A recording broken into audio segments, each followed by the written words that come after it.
الها چې د ګبراهټ نه د چا د زورور د زور نه څوک چاله پناه ورکي دا اله معنا ده الها بدل الها معنا ده اذا ولعا چې څوک چا پورې ونخلي د مینې د وجنه مینه وسره پیدا شي لکه دا الها الفصیل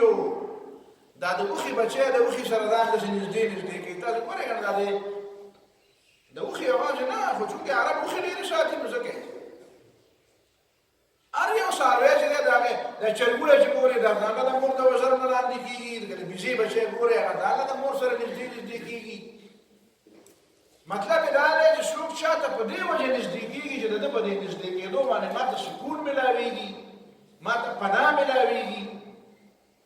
ماته تحفظ ملاويږي او زی او راضي او اصل کې په ذهن کې هم هغه شي لکه دا بچي زی او راضي وما غدا مور فعل جاو تمام يمكن بزرو دا فعل ورمند نتام دا عليها له معنا او كذا لا يلوه نشين ده دي معنى حجب لا يلوه اذا احتجبا چې پناي چاسو کې ویني نه نو الہ په دې معنی باندې د الله تعالی د بار استعمالي کی چې د الله تعالی یو الله تعالی د خلقو رب دې او داسې خدایي داسې چې خلک په ټول هي عقل ولا خلک ټول حیران دي څنګه چې دیو د په علم کې هغه پوره خبره نه راځي د دې په احاطه نشي کولای نو د الله تعالی په ټول کائناتو کې او د الله تعالی په ټول افعال او په مخلوقات په دې کې تحیر کوي ربنا ما خلقت هذا باطلا سبحانك فقنا عذاب النار بل دانا چې ففروا الى الله تختار د الله تعالی خواته او تختار د الله تعالی د عذاب نه او د قهر او د غضب نه پناه علي او د الله تعالی خواله پناه او د ولا عمل ده الله تعالی سره مینه وکي الله تعالی سره محبت وکي قل ان كنتم تحبون الله فاتبعوني دا الله تعالی د محبت بیا مطلب اتباع الرسول خو مطلب محبت د الله تعالی سره او الله يلوه معنا په دې معنا ده چې زموږ نظر نه پناه ده غائب نه ده وما كنا غائبين الله تعالی غائب نه ده هم وینو نه لا تدركه الابصار وهو يدرك الابصار لن تراني دې دنیا کې الله تعالی دې نشي دا هو الہ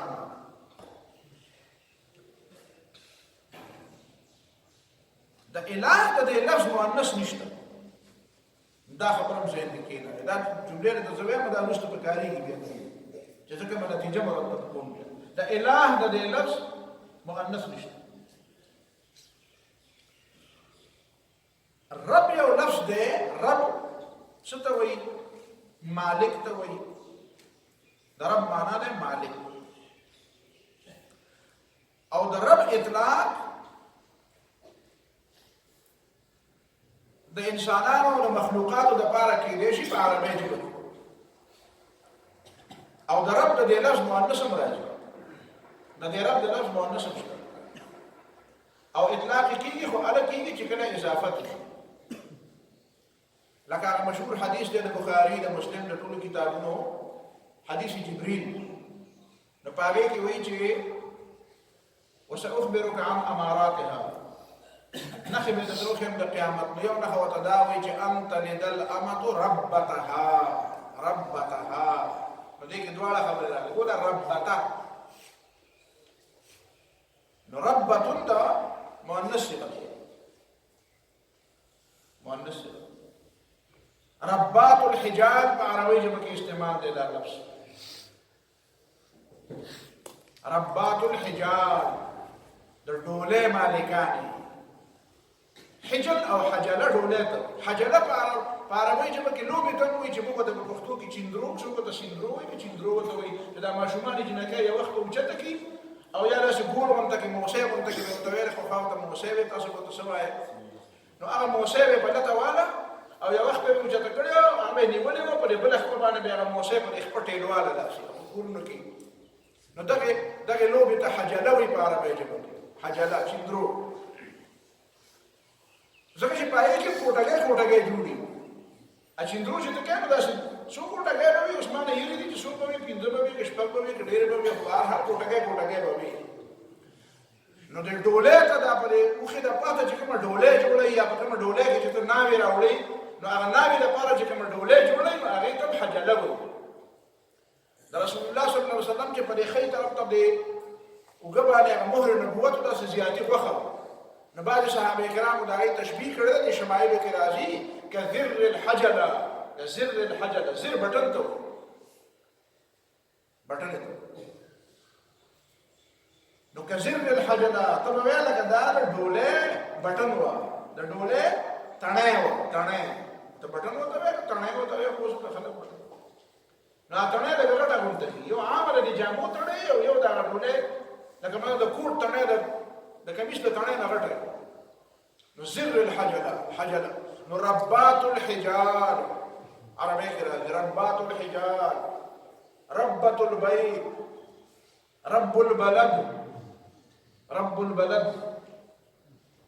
حضرت عبد المطلب چې د نبي علیه الصلاة والسلام نیکه دی چې کله اصحاب الفیل راغله ابرهه راغی او د هغه اوښان یې ونیول نو هغه د خپلو اوښانو د تپوس دپاره راغی او دوی ابرهه خو اورېدلي وو چې دلته د دې مکې سردار عبدالمطلب دی نو هغه خبر شو چې هغه سردار عبدالمطلب را روان دی نو دی ورته د تخت نه ښکته راکوز شو احترام یې ولرو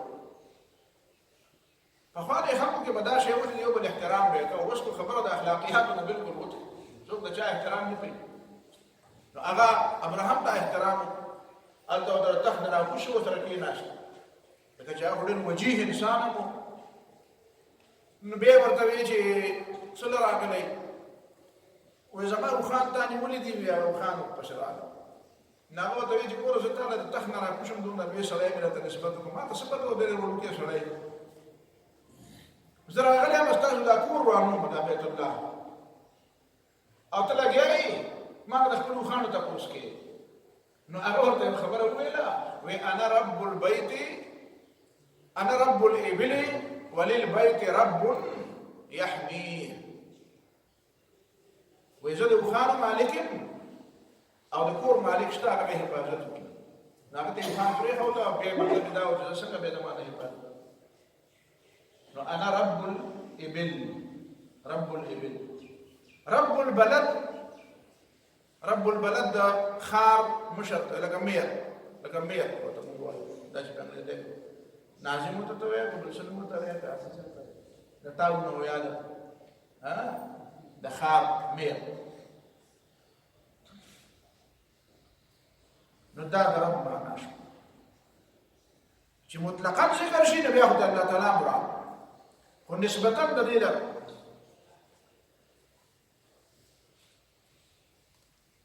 بله مسله دا ده چې د دې رب معنا څه د رب مفهوم او معنا څه نو د رب معنا ده مطلقا د رب معنا پالونکی هم دی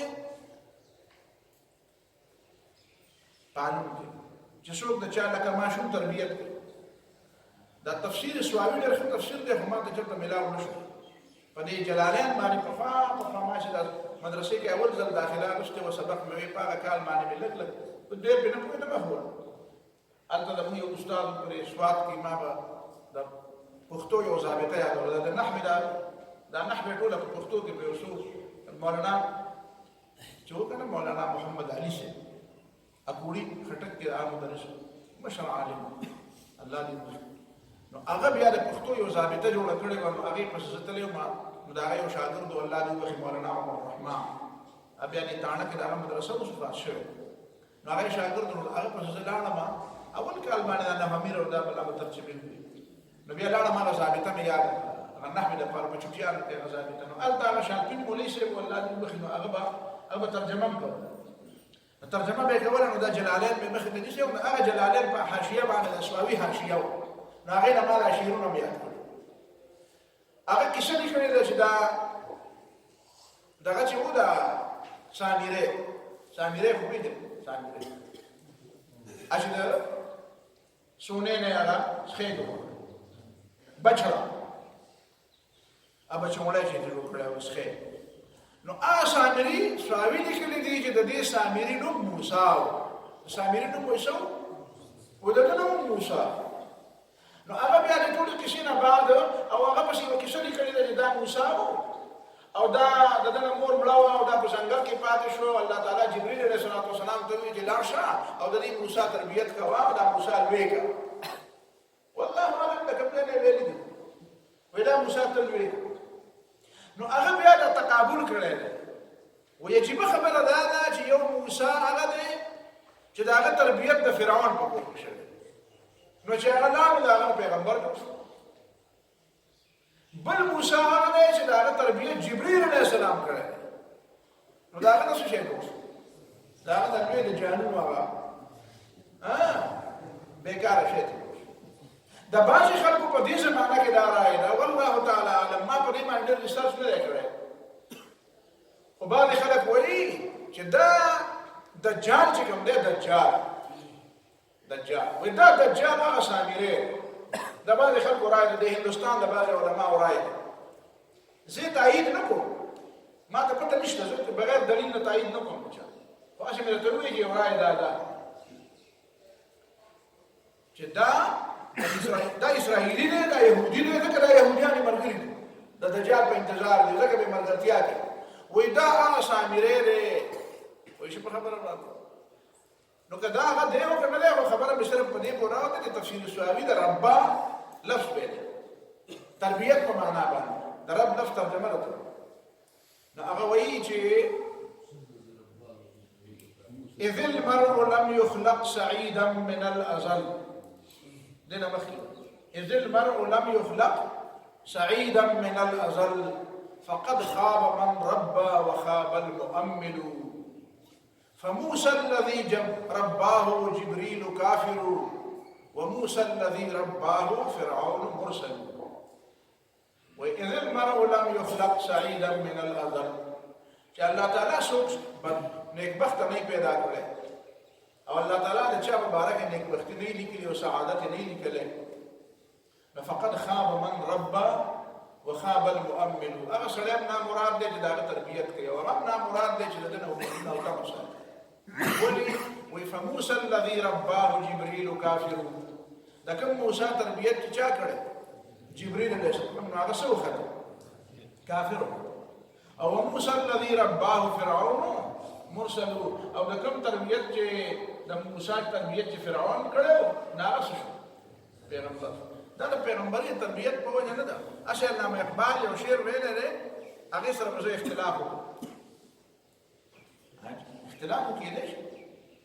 دا به ستاسو ذهن کې دا نه راځي چې د سړی زه چې اقبال څومره خوښوم که نه دی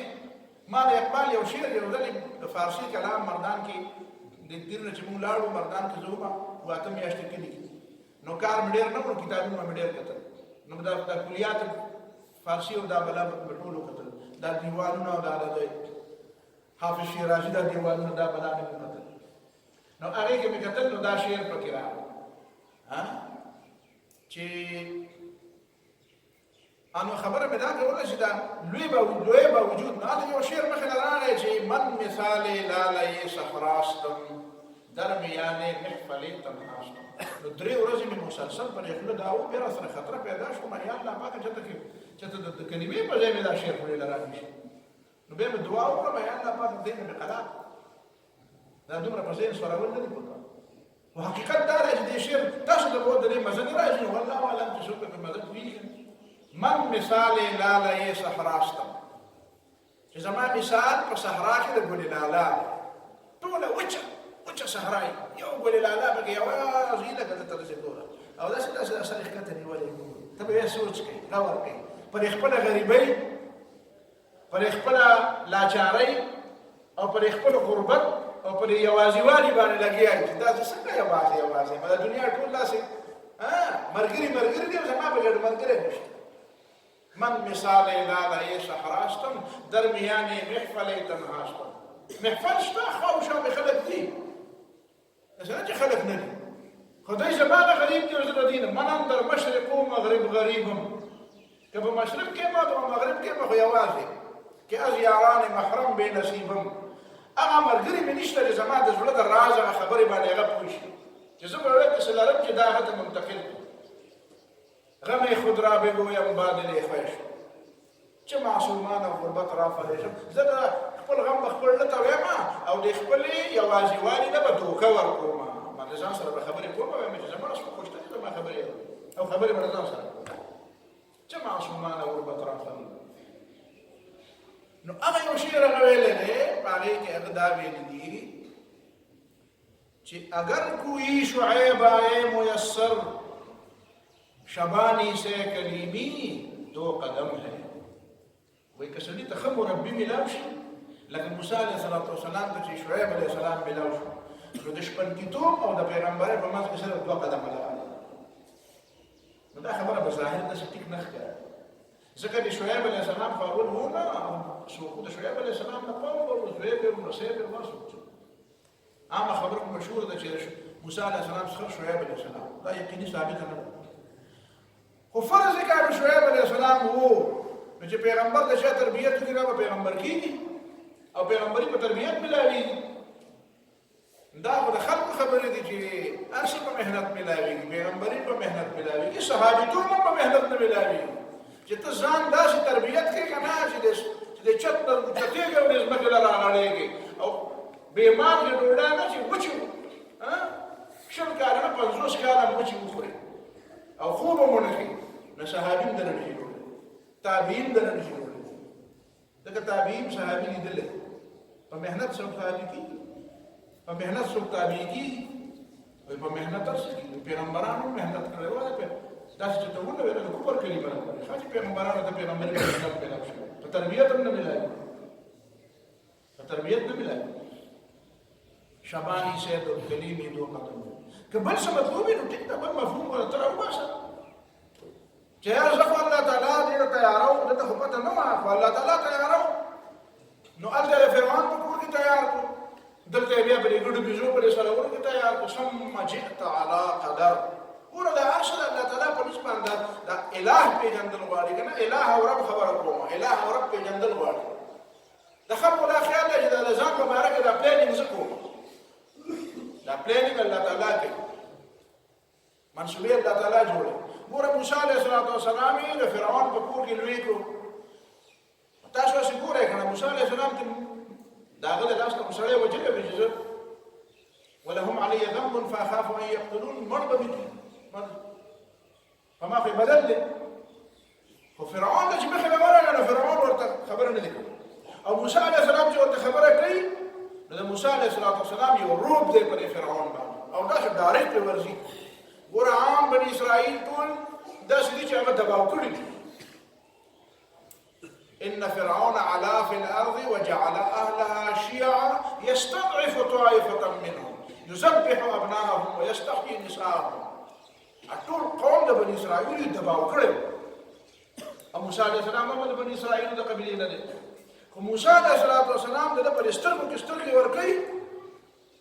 او د ده کوشش دا چې د موسی علیه السلام زر د دې ځای نه وځي دا ولې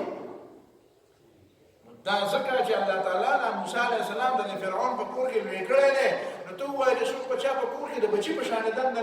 کیني پاشي نو د هغه څومره کمزورۍ به د ده نه پټې شوي د ده په مخ کې به د فرعون ډوډۍ خوړلي ډرغي به یې کړي ممکنه ده چې روسي هم کړي انسان دی که نه څه خو به شوي یاره که نورې څه دی نو د هغه په مخ کې خو به لټرین ته او ټایلټ ته تللی راغلی ټایلټ ته به تللی راغلی یو ځل به یې دا ویلی چې لکه په خېټه کې مې ډوډۍ دی او سیده به یې ټایلټ ته منډه کړي نو د موسی علیه السلام د دې ټول او موسی علیه السلام خو ورته ګوري په کور کې دی نو چې ورته ګوري نو ډوډۍ خوري او چې اوده شي نو خړېږي به موسم څه به کوي سړی چې اوده شي ځان څه خبرې نو دا به هم دی موسی علیه السلام لیدلي او دې فرعون ته پته وه چې دلته خو د دې هر څه پته ده او کله به په یو شي کله به په معمولي خبره باندې او کله به یې وایي هیم کړي او په سر مې درد دی دا چل څه خو به یې کړي که نه تاسو ګورئ په کورونو کې څه نه کېږي په انسان څه نه راځي بشري کمزورۍ خو ډېرې دا ټولې بشري کمزورۍ د دې فرعون الله تعالی د موسی علیه السلام ته په سترګو ته وګوره. نو چې موسی علیه السلام ورته مخامخ شو وایي زه پیغمبر یم او ته به ورته کتل چې نو ته خو به یادې خبرې به ورته یادې وي چې افلاطي موخې کې خو داسې لیدلی وم نو د ده مطلب به دا و چې یاره خو ته زبس دی دا خبره ده کوم ده ته زبس چې څوک ولې به موسی علیه السلام له دربار نه وتی نه نو دا به داسې وه لکه موسی علیه السلام چې د ده په دې مزغو ناست دی په دې مزغو یې ناست بیا موسی علیه السلام چې دا ازادي ګوره په د فرعون په کور کې د بادشاه په کور کې د ازادۍ فطرت سره د نږدې کېدو ځکه چې هلته خو مصنوعي ماحول محل دی او هټو بچو دي او دا دي ټول مصنوعي ماحول دی په محل کې د بادشاهانو په محل کې مصنوعي ماحول نو الله تعالی دغه مصنوعي ماحول کې د څه وخته پورې وساتو چې د فرعون هغه تمامې کمزورۍ ورته معلومې شي بیا دغه مصنوعي ماحول نه واخیستو صحرایي ماحول ته یې چې په هغه صحرا کې ګڼې بېزې خو په ښار کې نه سره ولی کېږي لرې لرې به پرې أهش بها على غنمي ولي فيها مآرب أخرى صحرا دا ګډې دي بېزې دي وریځ ده بارانونه دي شړې دي بوټي دي غرونه دي کندې دي یخني ده ګرمي ده ماښام دی سحر دی دا صحرایي ژوند صحرایي دیهاتي نو بلکل د ګډو بېزو د ساتلو سره سره د قوم د تربیت هغه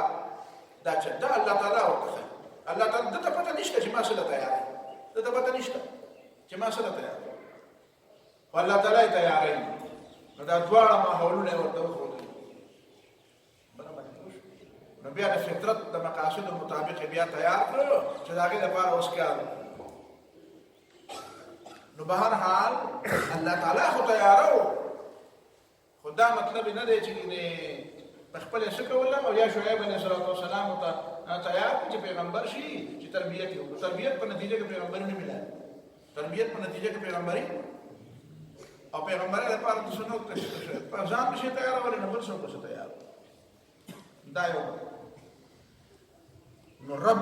پالون رب مالک ته وایي لکه څنګه چې تاسو واورېدو انت لدل امت ربتها انا رب الابل رب مالک ته وایي رب حکمران ته وایي چا ته وایي حاکم ته وایي حکمران ته وایي نو دا ترجمه فتح الباری کې د حضرت عبدالله ابن زبیر او د حضرت عبدالله ابن عباس مکالمه نقل شوې تاسو ته پته ده چې حضرت عبدالله ابن زبیر رضی الله تعالی عنہ په مکه معظمه کې د خپل خلافت اعلان وکړ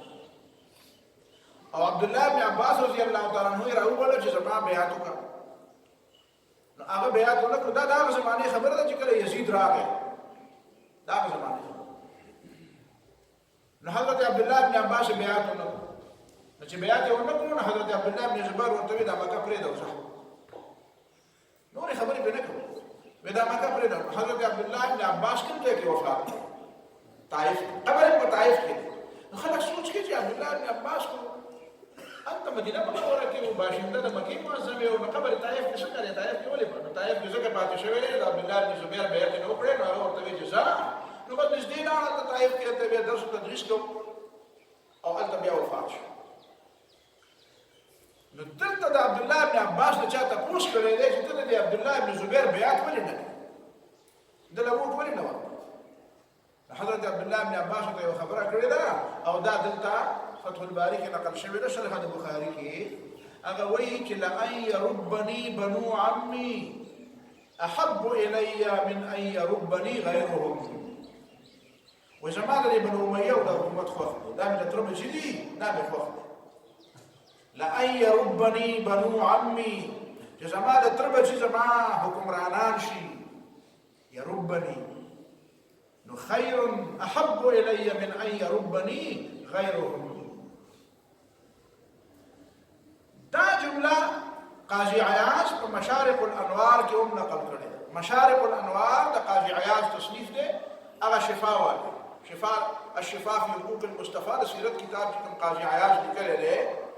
نو دا هغه مشارق الانوار هم دی هغه دا جمله هلته نقل کړې ده نو ته به وایې چې د یربني ترجمه خو دا ماته د حکومت د ځانه وکړه نو ما د هغه نقل کړی ده چې قاضي عیاض په مشارق الانوار کې وایي چې د دې یربني معنا څه ده؟ وی یسویرون لی اربابا ای سادتا و ملوکا، چې زما دا د تر زامن زما څه شي؟ ارباب شي، ای سادتا زما سرداران شي. بیا پې پوه نه شوې نو وایي و ملوکا، که اوس پې پوه نه شوې و ملوکا چې زما څه شي؟ ملوک شي. صفوان ابن امیہ چې کله نبی علیہ الصلوۃ والسلام مکه معظمه فتح کړه، نبی علیہ السلام مکه معظمه فتح کړه، نو په درېمه ورځ باندې نبی علیہ الصلوۃ والسلام روانو حوازن ته، ثقیف ته، حنین ته. ويوم حنين اذ اعجبتكم كثرتكم، چې نبی علیہ الصلوۃ والسلام حنین ته ته نو د صفوان ابن امیہ ته وی دا ملک غټ سردار وی مال سراکا مال زغری راکا تولی راکا لندې نیزې دا جنگ سامان زم جنگ لا او خلق را سره ډیر دي او د جنگ سامان کم. نو صفوان ورته وی اغصبا یا محمد صلی الله علیه وسلم په زور ام مسلمان نو بداو. صفوان دغه وخت مسلمان وی اغصبا یا محمد صلی الله علیه وسلم په زور را نالي. نبی صلی الله علیه وسلم لا بل عاریه مؤدات، بل عاریه مؤدات، عاریه بارو من جو ته وي بارو راي بیا به در عاریه راي بیا به در نو چې ورته بیا ورځ پس صفوان ابن امیہ په خپل باندې ولګیدو او سچلې وکړو، زغری واغستی او د جنگ جامع ورسره برابر کړو په خپل روان شو. حنین طرف ته روان شو، حنین ته ورسېدو. د ده سره یو کس دی هغه صخر ابن کلدان. صخر ابن کلدان د غالبا رضاعي رور، صخر ابن کلدان رضاعي رور دی ورسره دی. چې کله نبی علیه الصلوۃ والسلام ته بنو هوازن را مخامخ شو، دغه شو باران شروع کړو، د خلک تر بیتر شو. په دغه وخت کې دی صخر ابن کلدان یو خبره وکړه. صخر ابن کلدان صفوان ابن امیہ ته یو خبره ورته وی الا بطل السحر اليوم الا مزيدي اجادون ختم شو. خلکو چې به محمد صلی الله علیه وسلم پارچا ورزي او مرګري پارچا ورزي او ټول دنیا قبضه کوي، نو کوم دی هغه جادو ښکارېده دغه خلکو تر بیتر شو لاړه. نن به دې شکست خوري، هغه جادو مات شو. دا چې د جادو په وجه باندې موږ راقبضه کړو، جادو ماتو نشته. او جادو دغه دی ولا هوازن ولا جادو مات، دا خبره چا وکړه؟ د صخر ابن کلدان وکړه. چاته؟ صفوان ابن امیہ ته. صفوان ابن امیہ مسلمان نه دی. نو صفوان ولا جواب ورکړو، ورته وی اسکت چپ شه، فضل الله فاک، خدای دې خوله ماته کړه. وی الله دې خوله ماته کړه، چپ شه. فوالله لأن يربني رجل من قريش أحب إلي من أن يربني رجل من هوازن. امام طحاوی په مشکل الاثار کې دا نقل کړی دی. او محمد ابن اسحاق په خپل سیرت کې نقل کړی دی. خو دلته ما مخکې به د محمد ابن اسحاق حواله ورکوله، نن مې تاله بیا د مشکل الاثار د طحاوی حواله د حدیث کتاب. لأن يربني رجل من قريش، چې زما حکمران شي. او دلته ده چې دا جنګ وبېللی شي، چې محمد صلی الله علیه وسلم جنګ وبېلي، نو څوک به بیا د مکې حکمرانان هوازن به وي. او چې نبی علیه السلام یې ووټي او هوازن یې وبېلي، نو بیا به حکومت د چا او د نبی علیه السلام به وي. نو لأن يربني رجل من قريش، زما حاکم د قریش یو سړی، نو احب الی من ان يربني رجل من هوازن من ثقيف. مختلف چې د ثقيف او د هوازن سړی حکمران کیږي، نو دا غیر نه ما حکمران دی. فضل الله فاک و اخلال علماء.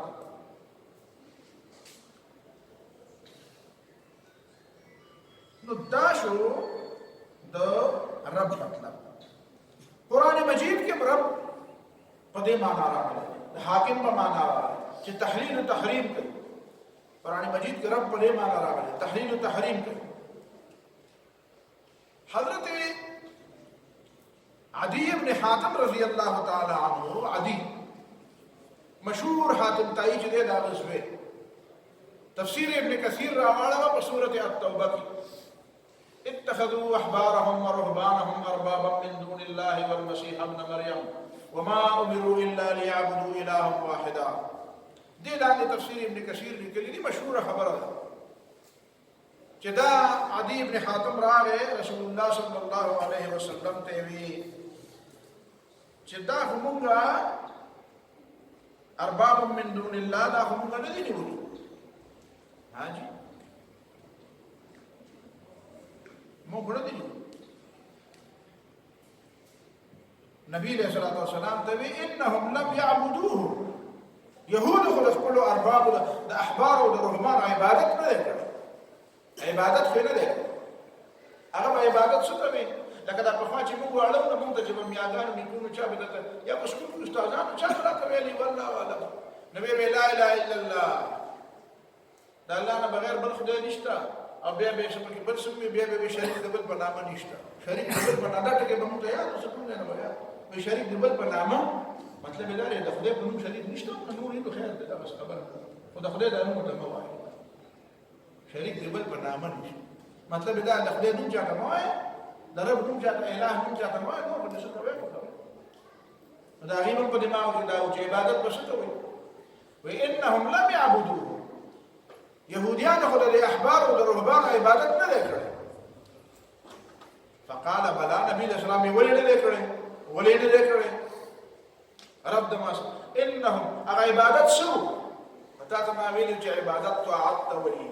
دغه تفسیر ابن کثیر په سورۃ توبه کې وایي چې رسول الله صلی الله علیه وسلم فرمایل چې انهم حرموا عليهم الحلال. حلال به حرام کړي احبار او رهبان احترام مليان واحلوا لهم الحرام او ده الله تعالى حرام ولا حلال کړو نو فتبعوهم او داخلك پس ورپسې شو. دي لا خبره ومنله نو فذلك عبادتهم اياهم دقت عبادت وي. د دې وجه حضرت حذیفه او حضرت ابن عباس دوه ترجمه کړې ده د دې چې انهم اتبعوهم فيما حللوا وحرموا. اتبعوهم فيما حللوا وحرموا. او د دې وجه ابن کثیر دته د ابن جرير ترجمه نقل کړې ده چې لا يتخذ بعضنا بعضا اربابا. معنا دا ده چې لا يطيع بعضنا بعضا في معصيه الله. اطاعت معنا کړې ده. دې وجه امام ابن کثیر په خپل بیا رسولي چې ولهذا قال دلته د عبادت نه مراد اطاعت ده. حلال حرام منل دي قانون او ضابطه منل دي. دې ته خدای وي دې ته رب وي. ولهذا قال رسول الله تعالى وما امروا الا ليعبدوا الها واحدا. دي تددي حكم شوی دی چې صرف د یو خدای بندگی وکوي. اي الذي د یو خدای بندگی شوه اي الذي اذا حرم الشيء فهو الحرام. خدای دې ته وایي چې هغه شی حرام شي حرام کړي هغه ته حرام وایي. وما حل له حل او چې کوم حلال کړي هغه حلالي. وما شرعه اتبع او چې کوم در باندې قانون نافذ کړي دا قانون اتباع وکړي. وما حكم نفذا او چې کوم حکم درکې او نافذ کې. دې ته وایي د رب معنا. تاسو په دې خبره ورسېږئ. دې پسې مزید څه نورې خبرې دي هغه به د وقفې نه بعد وایو.